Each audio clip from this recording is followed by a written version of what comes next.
इंतखाबात में मुबैना धांधली के खिलाफ GDA आज धरना देगी। जामशोरों पर धरने की तैयारियां मुकम्मल कर ली गई हैं। कारकुनों की आमद का सिलसिला जारी है। मजीद जानते हैं डॉन न्यूज के नुमाइंदे राशिद शेख हमारे साथ मौजूद हैं। राशिद शेख, इस वक्त ताज़ा तरीन सूरत हाल क्या है, आगाह कीजिएगा। जी, हम इस वक्त M9 मोटरवे पे मौजूद है, जामशोर के मकाम पे, जहाँ पर जो है JDI की जानिब से जो है धरने का एहतमाम किया गया है।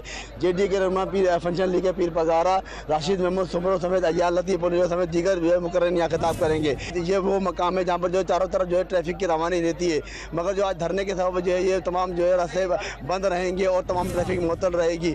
जबकि जो है कराची से जो अंदरों से जाने वाली जितनी भी ट्रैफिक है वो नहीं चल सकेगी। इसके हवाले से जो है आज जो है जामशोर की मुख्तलिफ जो जामियात हैं उनमें भी तदरीसी अमल मुअत्तल कर दिया गया है। पॉइंट बसें बंद कर दी गई हैं। आज जो है टोटल जो है जामशोर के मकाम पे जाम वहीं जाम किया गया है। हज़ारों मुजाहिरीन यहाँ पर मौजूद हैं और जो अपने रहनुमाओं का खिताब सुनेंगे। जी।